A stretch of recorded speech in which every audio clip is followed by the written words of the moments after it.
네, 매주 금요일 장 마감 30분을 앞두고 시청자분들을 찾아뵙고 있습니다. 안녕하세요. 수익의 정석 진행의 아나운서 김나혜입니다. 저희 방송 오늘도 힘차게 한번 출발해 보도록 하겠습니다.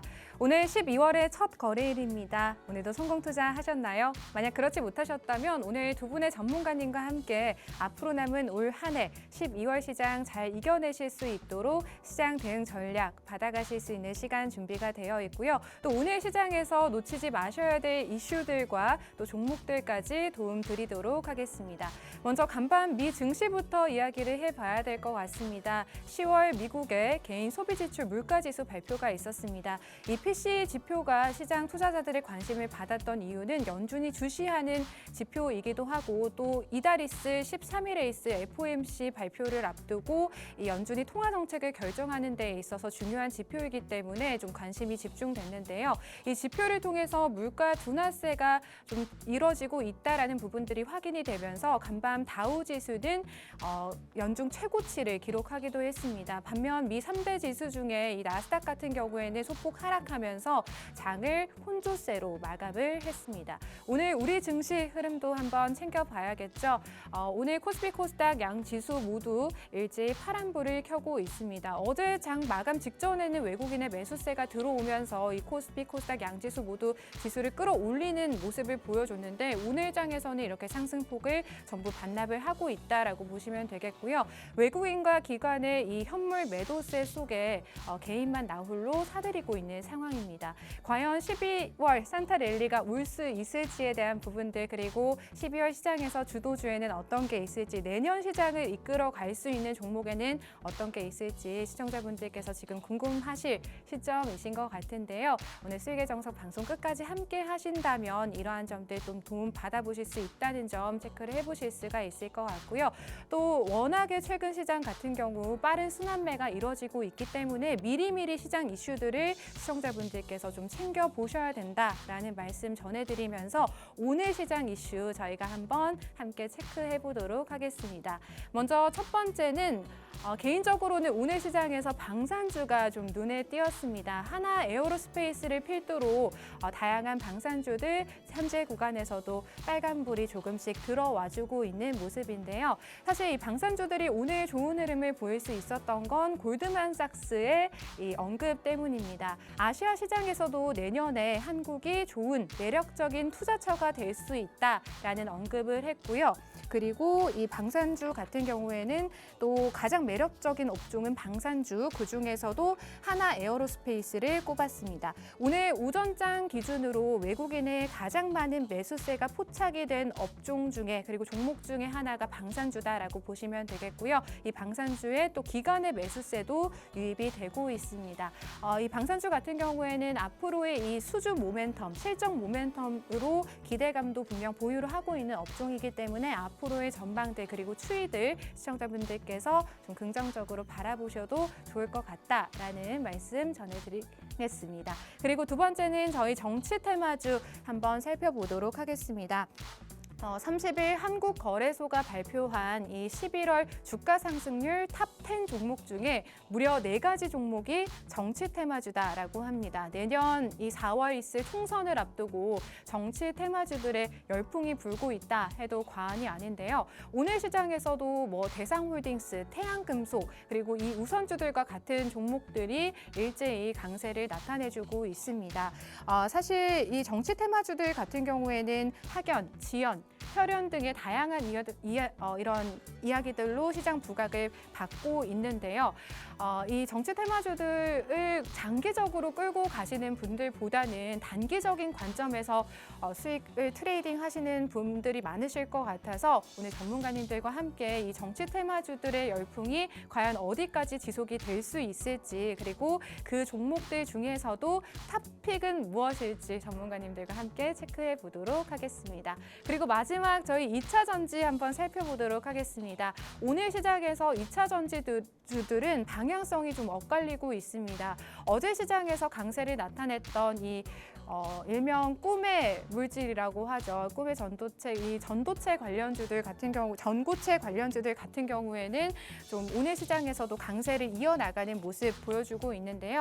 차세대 배터리 기술 개발을 위한 사업이 좀 예비 타당성 조사를 통과했다는 소식이 전해지면서입니다. 반면에 2차 전지 관련주들 중에서 이 전고체 관련주들은 상승이 나오고 있지만 대형주들 그리고 셀 업종들은 조정을 받고 있는 모습인데요. 오늘 출시된 이 테슬라의 사이버 트럭에 대한 실망감도 반영이 좀 된 것 같고요. 또 미국의 이 IRA 보조금 제외 해외 기업 발표를 앞두고 우려감도 분명히 존재를 하는 것 같습니다. 특히 에너지 솔루션 같은 경우에는요, GM 측의 이 현지 배터리 합작 법인을 통해 받은 보조금의 85% 상당을 좀 요구를 했다라는 소식이 전해지면서 낙폭을 더욱 키워나가고 있는데요. 방향성이 엇갈리고 있는 이 2차 전지 관련주들 저희가 앞으로 어떻게 바라봐야 될지 전문가님들과 함께 이야기 나눠보도록 하겠습니다. 오늘 저희가 짚어드린 이 이슈들은 잠시 후 전문가님들과 함께 저희가 이야기 나눠보고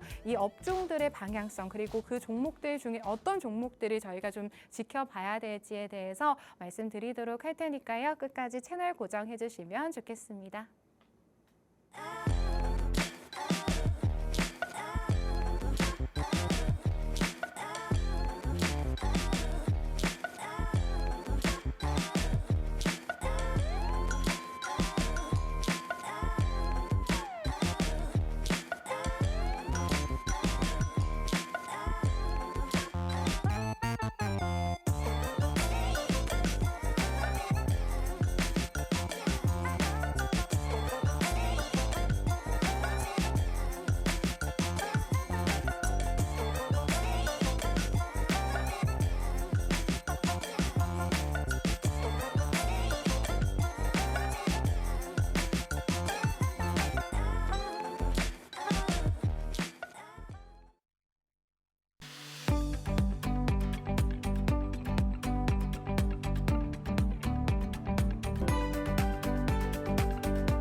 네, 생방송으로 진행되고 있는 수익의 정석 함께하고 계십니다.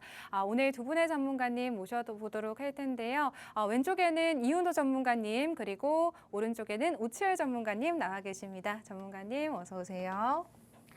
네, 12월 시장 첫 거래일인데 오늘 시장 역시나 양지수 모두 빠지고 있는 상황입니다. 시장 투자자분들의 시청자분들의 고민 깊어지실 것 같은데요. 전문가님들과 함께 오늘 시장 이슈들 짚어보고 또 관련 종목들에는 어떤 게 있는지 그리고 앞으로의 향방들 어떻게 될지에 대한 부분들을 짚어드리도록 하겠습니다. 먼저 이윤호 전문가님 저희 오늘 시장 이슈 중에서 사실 정치 테마주들 지금 불이 붙었다 해도 과언이 아닐 정도로 굉장히 강세를 나타내주고 있잖아요, 전문가님. 너무 이 강세 언제까지 지속이 될 거라고 보세요? 그리고 그 종목들 중에서도 좀 이 종목은 좀 가지고 가볼 만한 종목들이 있다라면 어떤 게 있을까요? 일단 종목에 관한 걸 얘기하기 전에 이런 정치 테마주가 어떻게 흘러가는지부터 알으셔야 될 것 같아요. 사실 이 똑같이 한동훈 죄송합니다. 한땡땡 관련주로 이제 또 약간 엮여가지고 상승 나오는 경우가 많은데 이런 부분을 조금 주의를 하셔야 된다라고 이제 보고 있습니다. 왜냐하면 이게 한땡땡 장관 관련주라고 해가지고 이게 올라갔다가 그러니까 상한가 갔다가 갑자기 빠지는 경우가 꽤 많더라고요. 이게 참 재밌는 게 오늘도 한땡땡 관련주, 내일도 한땡땡 관련주 이런 식으로 많이 상승 나왔다고 하는데 또 막상 큰 하락세를 보였던 종목을 보면 한땡땡 관련주로 올랐던 종목이 또 많이 빠져요. 그러니까 여러분들이 지금 뭔가 정치 테마주는 약간 특히 인맥주라고 하죠. 이 인맥주는 접근하시는 데 있어서 상당히 주의를 하셔야 된다. 이렇게 말씀드리고 그리고 갖고 계신 분들이 있을 수도 있잖아요. 갖고 계신 분들이라면 웬만하면 수익권이면 너무 욕심 많이 부리지 말고 한 번쯤은 청산하고 다시 한번 가라앉을 때 좀 이렇게 공략을 다시 하는 게 훨씬 더 좀 현명한 판단이다 이렇게 말씀드리겠습니다. 네, 정치 테마주의 특성상 선거일이 가까워질수록 상승폭을 좀 크게 반납을 하는 경우가 많기도 하고 워낙 변동성이 심한 테마주다 보니 시청자분들께서 현재 구간에서는 조금 보수적인 접근을 할 필요가 있다라는 말씀해 주신 것 같습니다. 특히나 그 중에서도 인맥주 같은 경우에는 조금 조심을 할 필요가 있을 것 같다라는 말씀 전해 주셨고요. 또 보유하고 계신 분들은 현재 구간에서 조금의 수익을 좀 실현해 보시면 어떨까 하는 이유는 전문가님 의견까지 들어봤습니다. 오철 전문가님은 정치 테마주 어떻게 보시나요? 자, 네. 제가 싫어하는 것들이 좀 있습니다. 네. 원래 이제 항상 그랬죠. 대선 테마주들, 뭐 총선 테마주들, 정치 테마주들 전반적으로다가 굉장히 위험해요. 사실상 차라리 코인이 낫지 않나. 네. 이 정도로 움직임이 너무 크기 때문에 네. 저는 항상 부정적입니다. 항상 근데 전문가님 부정적이고. 그렇잖아요. 왜 들어갈 수 있는 타이밍만 잘 잡으면 저희가 좀 또 크게 수익을 보고 나올 수 있는 게 정치 테마주다라고 생각이 들거든요. 그럼요. 네. 그거 이거 똑같습니다. 로또 번호만 뭔지 알면은 누구든 수익 날 수 있다. 누구든 당첨될 수 있어요. 네. 그런 것처럼 사실 솔직히 말씀드리면 그 시간을 네. 내가 미래에 한 10분만 알아도 사실 그 굶어 죽을 걱정이 없습니다. 오히려 네. 부자가 될 수 있을 정도로 변동성이 큰 장에서 굉장히 저도 개인적으로 정치 테마주들 움직임 좋죠. 너무 좋으니까 이거 보면서도 내가 여기다가 조금만 넣었으면 네. 이런 생각도 되게 많이 하는데 항상 생각을 하는 거는 정말 매매하는 것까진 좋아요. 매매하는 것까진 좋지만 굉장히 큰 금액으로 이렇게 한꺼번에 야, 나 인생 역전, 인생 한방 뭐 이런 마음으로 하면은 정말 안 된다. 그리고 다들 아시다시피 인맥주들이 진짜 웃긴 게 아는 사람, 친분이 있어서 이렇게 인맥이 올라가는 게 아니라 물론 그런 것도 있어요. 그런 것도 있는데 뭐 어디 뭐 저기 뭐 관련도 없어요. 뭐 동문인데 한번 스쳐 얼굴 본 적도 없고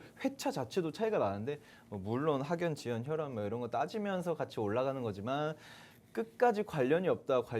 예전에 있었죠. 그 안랩이라든지 뭐 그런 것들. 그런 것들도 우리는 그분과 관련이 없다라고 이야기를 했어도 끊임없이 올라가요. 이런 게 인맥주입니다. 얼마나 재밌어요. 이 개인 투자자들의 완전 나가는 거죠. 미쳐버립니다. 그런데 그런 것들 저는 굉장히 부정적으로 생각을 하지만 제가 조금 생각을 했습니다. 이런 종목들만 잘 잡으면 네. 참 따뜻한 아주 소액으로 투자를 해도 이게 100만 원만 투자를 해도 한 200, 300이 금방 가는 거니까 그런 것들 조금 잡아가는 것도 나쁘진 않겠다 이렇게 생각을 하고 있습니다. 그럼 두 분의 의견이 동일하네요. 뭐 2차 정치 테마주 같은 경우에는 현재 구간에서는 좀 조심하자라는 두 분의 동일한 의견인 것 같습니다. 그리고 뭐 지금 이렇게 불이 붙은 테마주들보다는 조금 더 안정성 있게 시청자분들이 투자하실 수 있는 종목들 미리 선점하실 수 있도록 또 수익의 정석 두 분의 전문가님이 도와주고 계신다라고 생각을 해주시면 될 것 같습니다. 전문가님 그럼 저희 또 2차 전지 관련주 한번 또 이야기를 나눠봐야 될 것 같아요. 오늘 2차 전지 관련주들 중에서 대형주들은 좀 빠지고 있고 전고체 관련주들은 여전히 또 빨간불 켜주고 있는 상황이잖아요. 그쵸. 어떻게 보시나요, 전문가님? 일단 네. 굉장히 괜찮지 않을까 생각을 합니다. 원래 저 같은 성격이 이렇게 막 올라가는 애들 네. 절대 따라가지 말자 이런 음. 주의잖아요. 그런데 또 싹 한 번씩 싹 스캔을 한번 해보니까 야, 이 중에서 왜 이게 안 올라갈까 하는 애들이 있어요. 분명히 얘네들은 물론 약간 조금 실적이 네. 좋진 않았어요. 좋진 않았지만 결과적으로는 얘네들이 조금 전에 하여튼 전해질 전액 뭐 전고체 뭐 이런 관련돼 가지고 사업을 영위해요. 조금 이따 자세히 설명드릴 테지만 그런 애들인데도 불구하고 부각을 못 받은 애들이 분명 있거든요. 그래서 이런 것들은 좀 잡아가야겠다. 그리고 과거에 얘네들 항상 주가가 지지부진했냐? 그게 아니거든요. 네. 굉장히 핫하게 말도 안 되게 막 올라갔었던 그런 녀석인데 지금 시장에서 약간 주춤주춤하는 녀석들이 있어요. 그런 녀석들만 여러분들이 진짜 맨날 허구한 날 에코프로비에 뭐 이런 거 에코프로 머티리얼 막 이런 거만 하지 마시고 조금만 눈을 돌리면은 굉장히 괜찮은 녀석들이 많습니다. 그런 것들을 제가 개인 투자자분들은 찾아서 하기가 힘드니까 제가 그런 것들을 한 번씩 끄집어내서 약간 리마인드 시켜드리는 네. 그런 느낌으로다가 제가 오늘은 종목을 준비를 했습니다. 그럼 전문가님 저희 오늘 2차 전지 관련주 좀 준비를 해 주신 걸까요? 그럼 2차 전지가 사실 어제 입장에서 뭐 네. 전고체 관련주들이 오르면서 뭐 2차 전지 관련주들 업황 자체가 좀 좋아질 수 있지 않을까 하는 기대감이 좀 올라오다가 오늘 시장에선 또 대형주들 위주로 빠지면서 그리고 2차 전지 관련해서 또 이슈들이 있잖아요, 전문가님. 이슈가 있죠. 네. 이번에 제가 생각을 하는 것도 일단 국가에서, 정부에서 이게 산업통상자원부에서도 이미 그 예비타당성 조사가 통과가 됐잖아요. 전고체 배터리, 차세대 배터리라고 이렇게 불리는, 사실 이 전고체 배터리가 나온 지는 굉장히 오래됐어요. 네. 근데 꽤 됐죠. 최소 어쨌든 제가 알기로도 그 코로나 전부터도 있었는데 이제야 예비 타당성 그 조사가 통과가 됐습니다. 그렇기 때문에 이제 이쪽에는 확실히 더 조금 그 산업 자체가 시장이 조금 더 커지지 않을까 생각을 하는데 그래서 여기서 가장 중요한 거 전고체가 뭐냐? 이 전고체 배터리, 꿈의 배터리라고 하는 이 전고체가 뭐냐? 아실 분들은 다 아실 거예요. 하지만 간단히 설명드리자면 그 뭐 여러 개 있습니다. 음극재, 양극재, 전해질 분리막 뭐 이렇게 그 있잖아요. 2차 전지를 그 굉장히 중요한 그런 것들. 거기 그 전해질이 원래 액체였어요.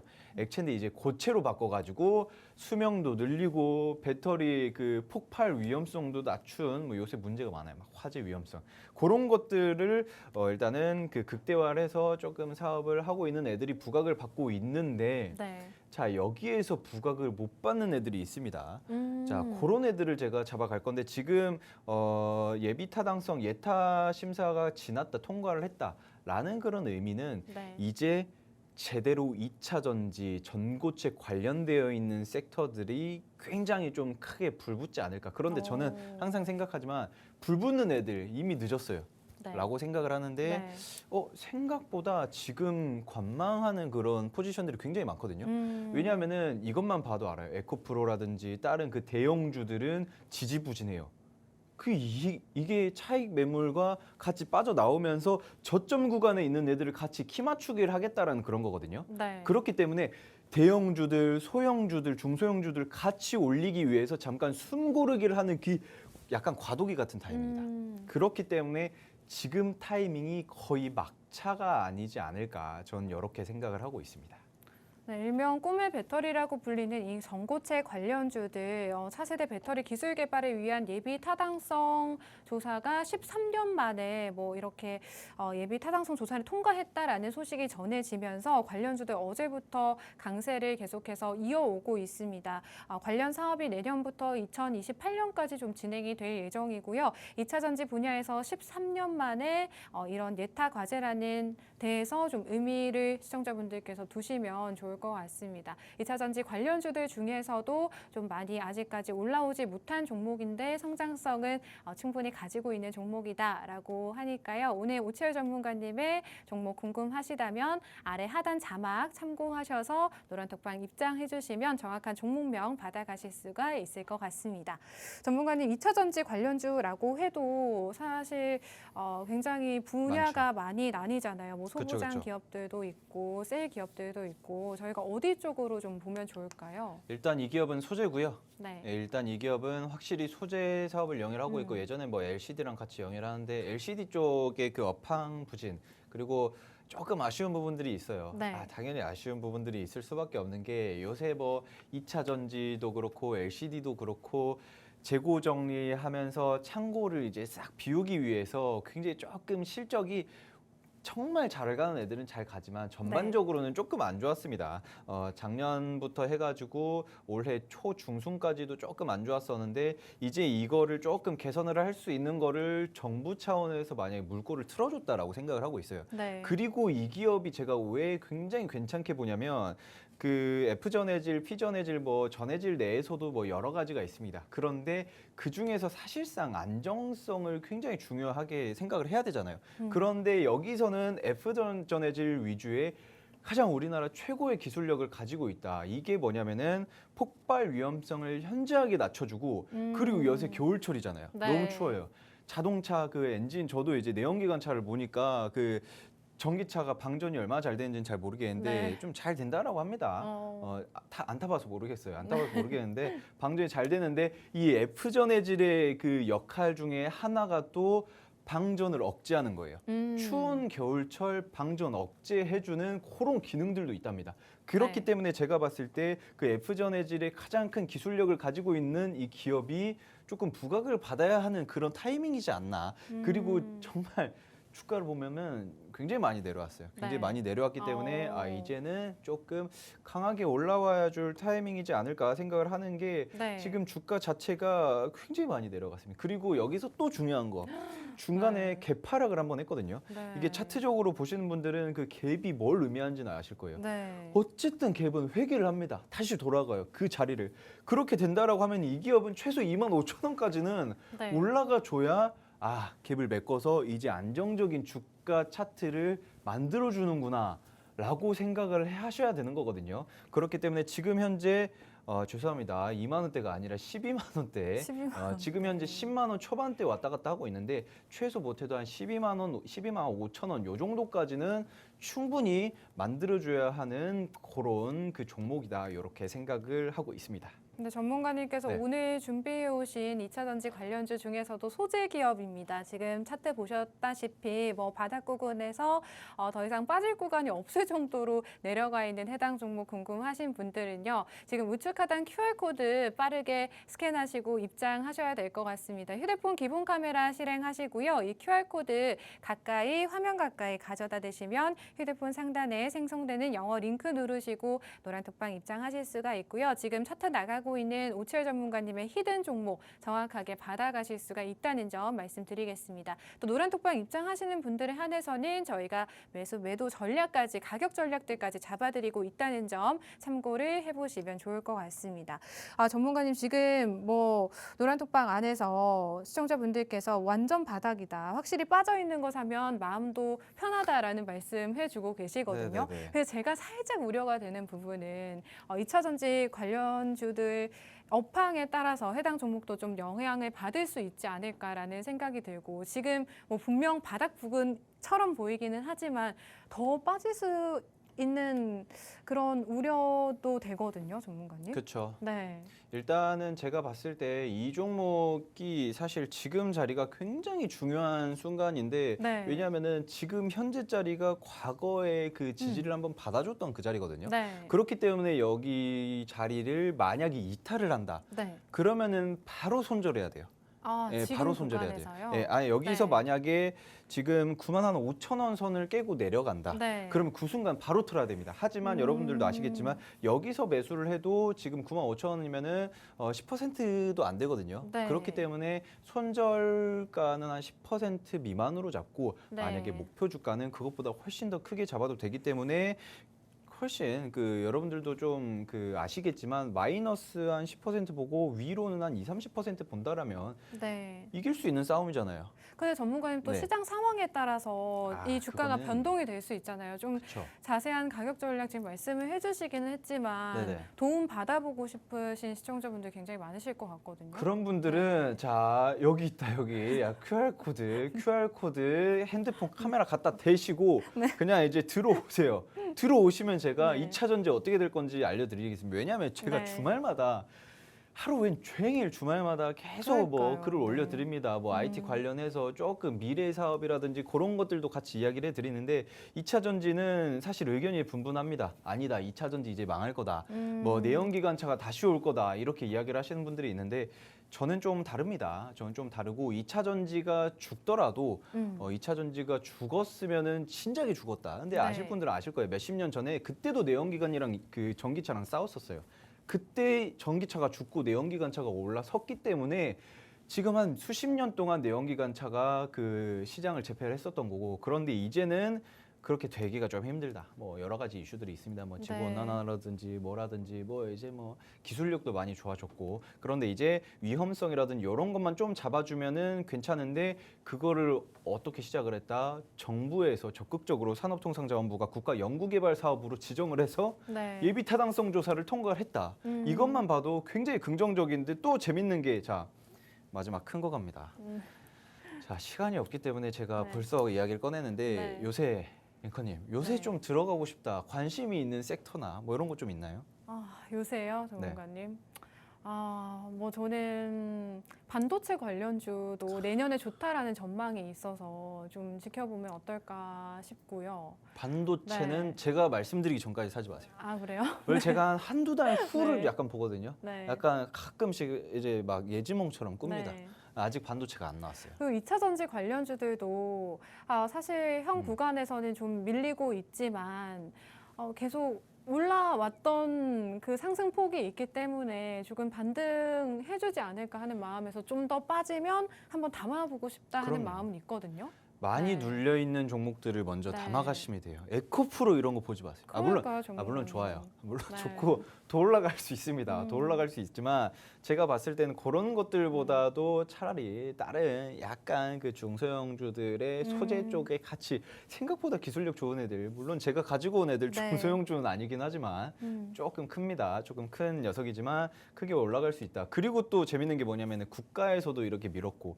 네. 삼성전자가 그 2차 전지라든지 자율주행이라든지 이런 거를 잘 안 하려고 했었어요. 네. 왜냐하면 워낙 하고 있는 사업도 되게 많고 그런데 이제 한다고 했죠. 한다고 밝혔기 때문에 이제는 정부에서도 그렇고 우리나라 거의 이제 그 기둥이라고 하는 삼성전자가 네. 그거에 대한 물고 기를 확실하게 터줬기 때문에 조금 크게 올라갈 수 있을 것이다. 그리고 또 앵커님께서 반도체도 관심이 있고 2차 전지도 관심이 네. 있다라고 이야기를 하셨는데 자, 날이면 날마다 오는 게 아닙니다. 대선 테마주 그리고 네. 그 총선 테마주들 요런 애들은 약간 그 맛을 봐야 돼요. 자, 제가 가지고 온 종목이 자, 안 엮일 수도 있어요, 사실. 솔직히 안 엮일 수도 있지만 요새 안 엮이는 애들이 없습니다. 원래 총선에 다가서면 다가설수록 네. 그 선거 날짜가 가까워지면 가까워질수록 네. 이유 없이 뜹니다. 이유 없이 뜨는 게 원래 정치 테마주, 인맥주 막 이런 거예요. 정책주는 그 이제 조금 후보들이 공약 네. 발표를 하잖아요. 네. 그렇기 때문에 엮이는 것만 엮일 수가 있는데 네. 근데 인맥주는 코에 걸면 코걸이, 귀에 걸면 귀걸입니다. 어쩔 근데 수가 없어요. 전문가님 앞에서 인맥주 지금 조심해야 된다고 하셨었잖아요, 네. 전문가님. 근데 오늘 준비해 오신 이 종목이 2차 전지 관련주면서도 또 정치 테마주로도 엮일 수가 있는 건가요? 자, 저 앞뒤 다른 사람 아니에요. 제가 말씀드렸죠. 네. 괜찮은 애들은 저점 구간에서 네. 소액으로 들어가도 좋다. 네. 제가 말씀드렸어요. 아까도 하지 말아라. 이게 네. 아니라 괜찮은 애들은 소액으로 네. 들어가라. 맛은 네. 봐야 될 거 아니에요. 솔직히 말씀드리면 앵커님 벌써 한 4년 전에 네. 전에 벌써 4년 됐나? 그 윤 대통령님 네. 그 관련돼 가지고 그 정치 테마주로 수익 보셨어요? 전 못 봤어요. 무서워서 못 들어가겠던데. 바보예요, 바보. 바보. 이게 진짜 물론 손실 보는 분들도 있고 그 수익 보시는 분들도 있지만 저는 개인적으로 손실을 보든 수익을 보든 소액으로라도 그거에 대한 그 롤러코스터를 한번 경험을 해보는 건 나쁘지 않다라고 봐요. 왜냐하면 네. 만약에 내가 한 100만 원 넣었다. 근데 이게 뚝 떨어져서 한 60밖에 안 남았다. 그러면은 40만 원으로 인생의 그 큰 교훈을 얻은 거예요. 그런데 100만 원 넣었는데 200이 됐네? 네. 야, 이걸로 깎아서 먹어야겠다 하는 거죠. 이게 약간 좀 경험치를 쌓아둔다라는 건데 제가 봤을 네. 때 이 종목이 그 네. 충북에 위치해 있습니다. 충북에, 그 본사가 네. 충북에 소재지가 있는데 네. 충북이라고 하면은 두 명이 엮여요. 음. 자, 어쨌든 자 그렇기 때문에 이거 그러면은 약간 내년 총선 2024년 4월입니다. 2024년 4월 전에는 반드시 한번 관련주로 한번 묶일 법하다. 두 명이니까 한 명도 아니고 두 명이니까 그렇기 때문에 그러면은 이거 애초에 LFP 배터리 전고체 배터리로 정부에서 사업을 밀어준다라고도 했고 네. 그리고 삼성전자도 뛰어든다라고 했고 그런데 이제 정치 테마주로서도 묶이고 그러면은 이거 약간 가능성이 굉장히 크지 않을까. 제가 항상 말씀드리지만 손절은 무조건 잡으셔야 됩니다. 이 종목 만약에 매수를 하실 분들이라면 네. 손절가는 최소 마이너스 10%, 최대 마이너스 10%까지만 보는 게 적합하고요.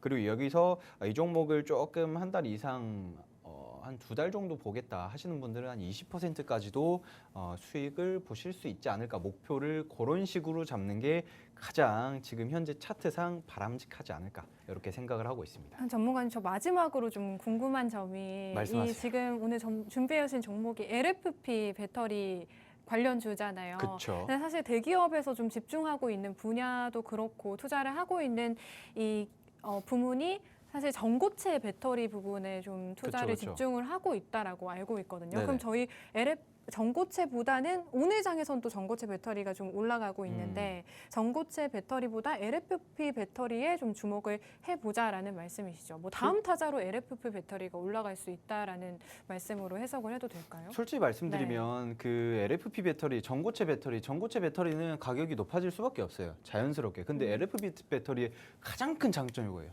저렴하잖아요. 네, 저렴한 배터리예요. 그렇기 때문에 그런 거를 통해 가지고 물론 그 프리미엄 라인, 뭐 네. 현대차의 뭐 제네시스 라인이라든지 이런 애들은 잘 나가지만 좋은 거 써야죠. 네. 전기차도 좋은 거 써야 되지만 걔네들이 전고체로서 먼저 쫙 깔아준다라고 하면은 그 LFP도 같이 나갈 것이고 그리고 또 여기서 중요한 게 얘네들의 가장 큰 그 주력 사업이 피전해질이에요. 피전해질. F전해질입니다. F전해질. F전해질 사업의 기술력이 굉장히 좋기 때문에 얘네들의 그 기술력을 가지고 전고체도 충분히 엮여서 같이 사업도 크게 확장을 할 수 있는 기업이다. 왜냐하면은 이 기업은 돈도 많고요. 네. 시가총액도 좀 크기 때문에 잘 모르겠다. 애매하다. 야, 우리 기술력 없어? 야, 얘네들 쟤네 기술력 좋다. 데리고 와 인수해 버리자. 이렇게 할 수도 있는 그런 그 기업이기 때문에 그 정도로 굉장히 괜찮은 기업이다. 여기 나왔네요. 자, 보신 분들 싹 스쳐 지나가신 분들이 있으셨을 수 있겠지만 어쨌든 그만큼 긍정적으로 바라보기에도 차트상으로도 굉장히 괜찮은 그런 종목이다. 차트가 쭉 빠져 있는 그런 기업이기 때문에 향후 내년 총선 관련주 LFP 배터리 그리고 꿈의 배터리로 전고체에 그 예타 통과했기 때문에 그런 거와 가치도 묶일 수 있는 그런 기업이다. 이렇게 생각을 하시면 될 것 같습니다. 네, 꿈의 배터리라고 불리는 전고체 배터리와 같은 차세대 배터리 기술 개발을 위한 예비 타당성 조사를 통과했다라는 이런 정책적 모멘텀도 존재를 하고 있는 종목이다라고 보시면 될 것 같고요. 2차 전지 관련주들 중에서도 배터리 기업, 그 중에서도 LFP 배터리를 주목을 해보자라고 말씀을 해주셨습니다. 이 종목의 가장 큰 메리트는 차트적인 부분이 될 것 같습니다. 현재 뭐 10만 원대 부근에서 지금 바닥 구간을 잘 다지고 있는 종목이다라고 보시면 될 것 같고요. 차트 보시면 지금 나오고 있습니다. 보시면 아시겠지만 더 이상 뭐 빠질 구간이 없을 정도로 바닥을 잘 형성해주고 있는 종목이다라고 보시면 될 것 같고 현재 구간에서 지지를 좀 해줄 수 있을지를 시청자분들께서 확인을 하셔야 된다라고 말씀을 해주셨는데 이런 정책적 모멘텀이 존재하고 또 주가적으로도 굉장히 큰 매력도가 있는 종목 궁금하시고 또 가격 전략까지 좀 더 자세한 도움 받아보고 싶다 하시면 지금 방송 끝나기 전에 노란톡방 입장해 주셔야 정확한 이런 가격 전략들 도움 받아보실 수가 있다는 말씀 전해드리겠습니다. 우측 하단에 QR코드 그리고 아래 자막 하단 자막 참고하시면 도움 받아보실 수가 있을 것 같습니다. 현재 구간에서 뭐 20%까지의 수익까지도 기대를 해볼 수 있는 종목이다라고 하니까요. 한번 주목을 해보시면 좋을 것 같습니다. 그리고 윤호 전문가님께서 제가 한번 질문 드려보고 싶어요. 오늘 뭐 오치열 전문가님께서는 2차 전지 관련주 그중에서도 LFP 배터리 좀 주목을 해보자라고 말씀을 해주셨거든요. 전문가님은 어떻게 보세요? 사실 오치열 전문가님께서 2차 전지 섹터를 꽤 좋아하는 걸로 알고 있습니다. 그래서 오늘 2차 전지를 한다고 했을 때 약간 기존에 그 우리 MCN 배터리라고 하죠. 그냥 화재 가능성도 좀 높고 이런 회사를 갖고 나왔으면 제가 대차게 깔려 그랬어요. 그런데 사실 제가 LFP 배터리도 저는 이렇게 어느 정도는 앞으로 집중을 해야 된다고 봐요. 왜냐하면 이 LFP 배터리가 일단 안정성 자체도 다르고요. 뭐 전고체 배터리는 뭐 지금 당장은 뭐 예타 통과됐다 뭐 말이 많지만 아직까지는 상용화까지는 좀 많이 남았다. 기간이 많이 남았다. 지금 그 대체제로 LFP 배터리를 사용할 수밖에 없고 사실 그거 가장 결정적인 게 가격 때문이에요. 가격. 이게 가격이 정말 저렴하거든요. 그래가지고 이 사실 이 전기차가 판매되지 않는 이유 중에 하나는 이 가격적인 문제도 있는데 LFP 네. 배터리를 사용한 차는 그 부분을 어느 정도 해소할 수가 있기 때문에 네. 이 전기차 시장에서 어느 정도 활로를 많이 개척할 수가 있겠다. 어. 그래서 선생님 오늘 저는 물어뜯을 준비만 하고 있었는데 예, 물어뜯을 게 좀 네. 없었네요. 좀 아쉽습니다. 예. 그럼 전문가님도 뭐 이 LFP 배터리 관련해서는 앞으로 좀 주목을 해볼 필요가 있다라는 말씀인 것 같습니다. 시청자분들께서도 궁금하시다면 방송 끝나기 전에 저희와 함께 해주시면 됩니다. 아래 자막 하단 참고하시면 된다라는 말씀 다시 한번 전해드릴게요. 윤호 전문가님 그러면은 네. 저희 오늘 뭐 전문가님께서도 LFP 배터리 관련주들 중에서 뭐 한 종목 볼 수 있는 게 있다라고 뭐 준비해 주신 게 있나요? 아니면은 뭐 LFP, 예. 네. 이 LFP 정도로 충분하다. 아, 오치아 전문가님 종목으로 충분하다. 난 다른 거 볼게라는 의견이실까요? 지금 네. 치열 전문가님이 앞서서 30분 동안 네. 20분이죠. 20분 동안 계속해서 LFP 배터리 얘기하셨는데 제가 또 얘기하면 네. 얼마나 재미없겠어요. 이제 다른 걸 해야지. 예, 그렇지 않겠어요? 좋네요, 자, 제가 좋네요. 지금 네. 보고 있는 건 사실 시장에서 음. 지금 정치 테마주가 굉장히 핫해요. 그렇죠? 정치 테마주 특히 한땡땡 관련주가 굉장히 핫한데 이게 좀 인맥주는 제가 앞서서 조심해야 된다라고 말씀드렸습니다. 네. 자, 그럼 이 2024년 총선 어떤 섹터에 좀 이렇게 주목을 해야 되느냐? 어쨌든 총선이니까 그 관련된 섹터들 등락이 있을 거 아닙니까? 네. 그럼 이제 그 등락을 가지고 수익을 내야 되는 지금 딱 그런 상황인데 제가 봤을 때는 약간 이 인맥주보다는요. 네. 인맥주는 도박성에 가까워요, 너무. 음. 인맥주보다는 정책이 어떻게 이제 나올지 음. 이런 어떤 정책들이 많이 부각받을지 그리고 얼마나 그 정치인들이 많이 얘기할지 어떤 정책을 많이 얘기할지 이런 거를 좀 봐야 된다고 봅니다. 자, 우리 어제 그저께 굉장히 좀 핫했던 이슈가 하나 있어요. 바로 출산율이죠. 자, 이 출산율이 야, 이게 기가 막힙니다. 그냥 자, 대한민국 3분기 출산율 0.7명 역대 최저 0.6명까지 내려갈 거라고 해요. 자, 이게 출산율이 사실 이게 피부에 아직까지는 크게 와닿지는 않는 문제인데 이게 사실 앞으로 계속해서 이렇게 하락을 하다 보면 대한민국의 존립 자체가 좀 문제가 될 가능성이 높습니다. 그리고 대한민국의 존립을 논하기 전에도요. 이 다음에 좀 보면 이게 생각보다 이 출산율 감소세가 너무 가팔라요. 지금 2021년에 좀 0.81명 그리고 여기서 2023년에 0.74명까지 떨어졌고 사실 앞으로 이제 뭐 24년 되면 0.71명으로 떨어지고 0.7명은 2025년에야 돼야 그만큼 떨어질 거다라고 했는데 원래 벌써 0.7명이네? 너무나 가파르단 말이에요. 자, 그러면 지금 총선이 맞물려 있잖아요. 네. 그렇죠? 어떻게 되겠어요? 지금 정치인들이 어떤 정책을 많이들 이렇게 내겠어요? 미래성 있는. 네. 관련해서 또 대책을 내놓겠죠? 절출산 네. 관련해서 대책 내놓을 수가 있고 네. 그리고 이제 현 정부 입장에서 봐도요. 네. 이 여당의 힘을 어느 정도까지는 키워줄 필요가 있기 때문에 이러한 부분을 좀 이렇게 살살 긁어주면서 이 출산율 관련된 정책들 최대한 연구하고 발표할 가능성 굉장히 높다. 자, 그러니까 이걸 좀 봐야 된다고 좀 보시면 되고. 네. 자, 아나운서님. 네. 나중에 우리가 이제 지금은 젊지 않습니까? 돈도 네. 벌고. 자, 근데 우리가 이제 30년 후면, 네. 30년 후면 뭐 노인이에요, 거의.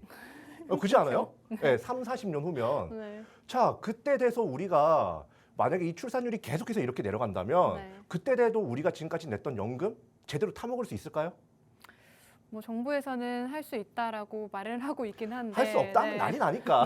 예. 그렇죠. 어떻게- 네. 굉장히 물리적으로 이 자본적으로 힘들 수밖에 없어요. 왜냐하면 내주는 아무리 뭐 자본을 불린다고 해도 그 안에서 기본적으로 내주는 게 있어야 네. 나가는 게 있어도 커버가 된다. 네. 그런데 지금 앞으로 10년, 20년, 30년 후에 국민연금이 어떻게 될지도 모르는 상황에서 국민들 불안감이 점점 커지고 있어요.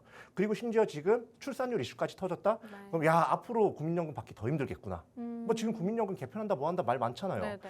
자, 그렇게 뭐 우리 부담감을 뭐 가중할 거냐 뭐 이런 식으로 좀 많이 좀 불안감이 좀 이렇게 팽배해 있는데 저 요거를 어느 정도 안정시킬 수 있는 게 네. 출산율을 다시 끌어올리는 방법이다. 음. 예, 그런 정책을 좀 보셔야 된다. 그리고 네. 왜 많은 뭐 기술주도 있고 네. 치료 전문가님이 말씀하셨던 배터리 관련주도 있고 네. 한데 왜 이거냐? 왜 네. 왜 출산이냐?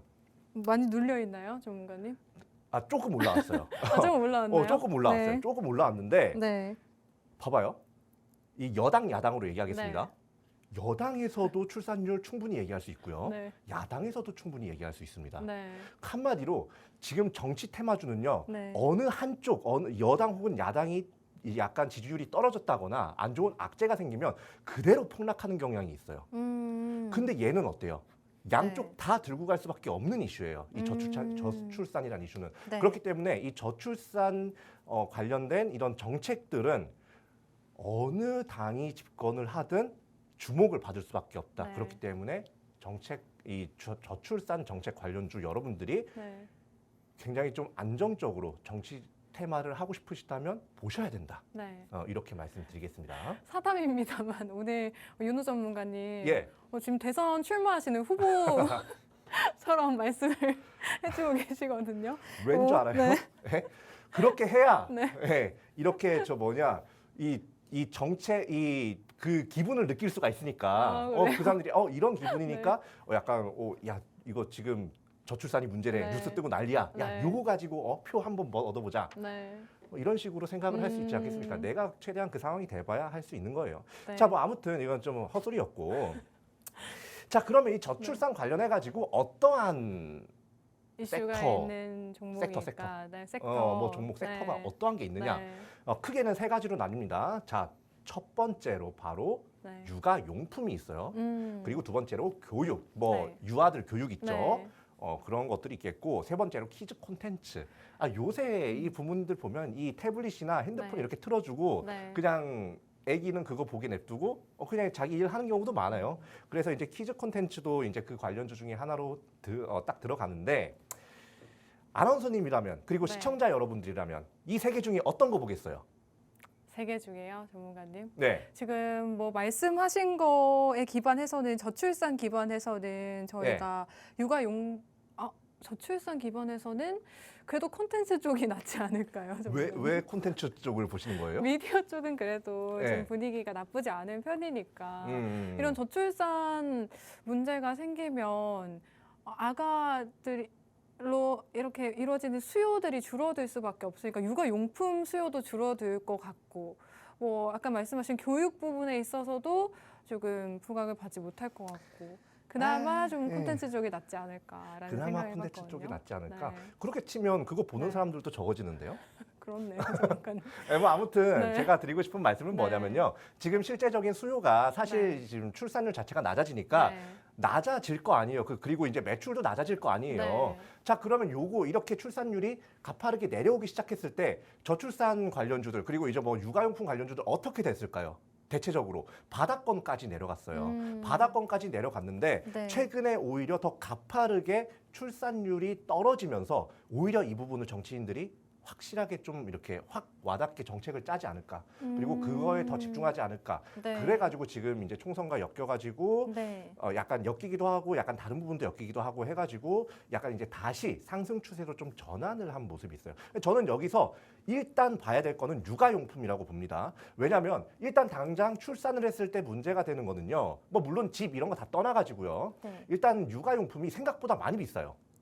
예, 지금 뭐 땡땡땡땡땡땡이라든지 뭐 이런 홈페이지들 다 가보면 와 육아용품이요 웬만한 성인 옷 괜찮은 옷 한 벌 값입니다. 예, 외투 한 벌 값이에요 거의. 자, 그 정도로 비싸. 근데 그걸 여러 개를 사야 되잖아. 네. 자, 지금 아무래도 불경기인데 이런 상태에서 그렇게 애기 용품까지 비싸. 네. 그러면 더 안 낮죠. 그러면 일단 1차적으로 가장 단면적으로 뭘 더 해주겠어요? 뭔가 육아용품 지원이라든지 뭐 이런 네. 부분을 좀 더 확대할 가능성이 굉장히 높다. 1차원적으로 생각을 먼저 하니까. 그래서 육아용품을 봐야 된다는 게 바로 첫 번째 이유고 두 번째 이유가 또 있습니다. 네.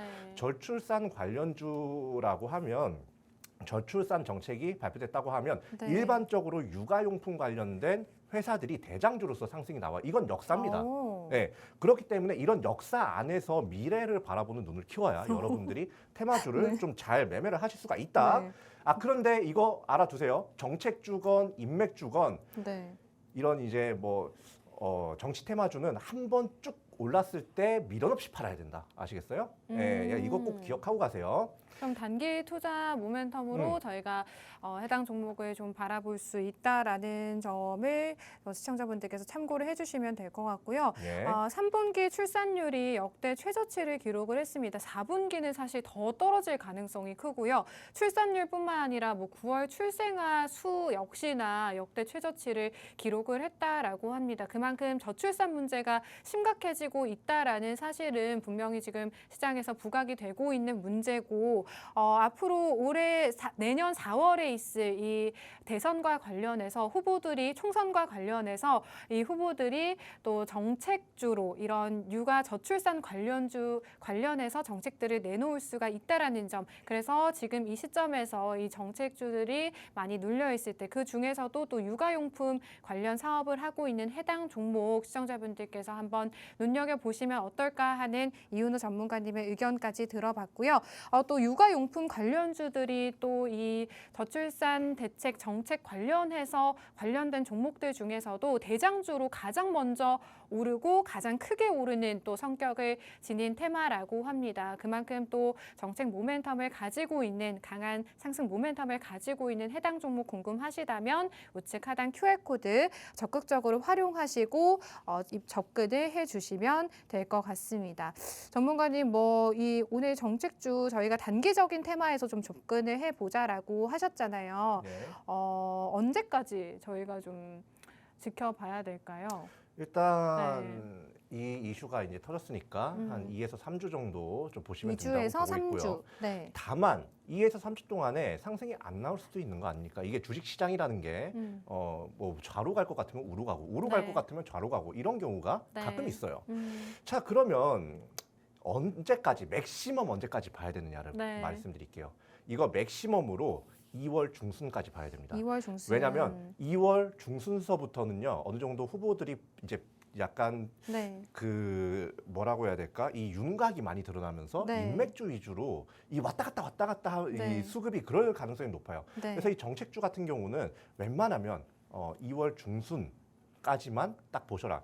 자, 그러면 여기서 이제 저희 이제 여기 계신 데에서 지금 뭐 네. 차트도 지금 궁금하다고 해요. 네, 자, 그럼 네. 차트를 한번 살펴보도록 할게요. 자, 일단 차트를 보면 작년 2022년에 이제 저출산 관련해 가지고 대장주로 상승 나왔던 그런 이제 이력이 딱 남아 있죠. 이 앞쪽에 보면 네. 4,700원대까지 올라갔다가 네. 그 이후로 다른 이제 섹터들이 부각 받으면서 쭉 빠졌어요. 그리고 뭐 금리 이제 긴축 정책 이런 것도 있었고, 그리고 그렇기 때문에 이렇게 지금 2,700원까지 좀 빠졌는데, 자, 최근에 다시 약간 상승 추세로 전환을 한 모습이죠. 최근 네. 한두 달간은요. 자, 그리고 제가 여기 화면에 보시면요, 이렇게 빨간색, 파란색 배경에 동그라미를 쳐놓은 데가 있습니다. 이 차트의 특성이 상승 추세인 것도 상승 추세인 건데, 지금 딱 여기 보시면 이 동그라미 친 데 보시면 딱 이렇게 딱 찍고 약간 상승 반전, 단기적으로 상승 반전할 때 있죠. 그때 바로 전고점을 항상 돌파를 합니다. 이렇게 좀 일정하게 패턴을 그리면서 약간 상승 추세를 이어나가고 있어요. 자, 근데 최근에 어땠어요? 단기 단점 저점을 한번 딱 찍고 나서 어떻게 됐습니까? 3일간 연속으로 조금씩 계단식 상승을 했어요. 자, 이 말은 뭐냐? 얘는 다음 주 혹은 다다음 주까지만 봐도 4,300원대까지는 충분히 바라볼 만한 그런 차트 자리다. 그리고 4,300원까지 바라볼 네. 자리고. 전문가님 근데 예. 지금 현재 주가 3,965원인데 4,300원대면은 너무 소소한 수익 아닌가요?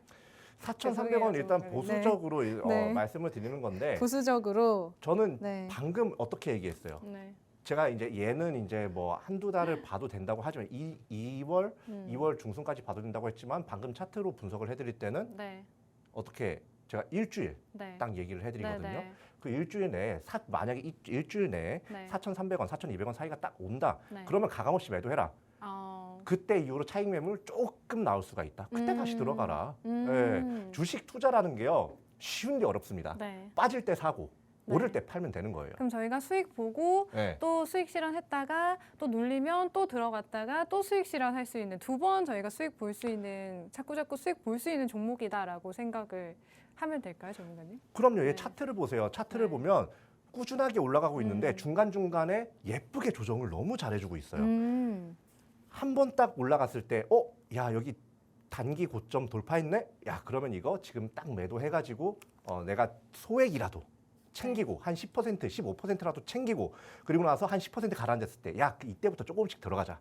그런 다음에 다시 한번 이게 한 번 또 이렇게 거래량 터지면서 또 상승 나왔을 때 팔고 이러면 되는 거예요. 얘는 길게 쭉 끌 필요가 없다. 이렇게 말씀드리겠습니다. 네, 단기적인 관점에서 오늘 정치 테마주 그리고 정책주 해당 종목 궁금하시다면요. 지금 1분 안에 QR코드 활용하시고 입장하시면 되겠습니다. 네, 저희가 또 오늘 준비한 내용 여기까지입니다. 끝으로 본 방송에서 제공하는 정보는 투자 판단에 대한 조언일 뿐 해당 종목의 상승이나 하락은 보장하지 않는다는 점 유의하시기 바랄게요. 다음 주 이 시간에 찾아뵐게요. 시청해주신 여러분 고맙습니다.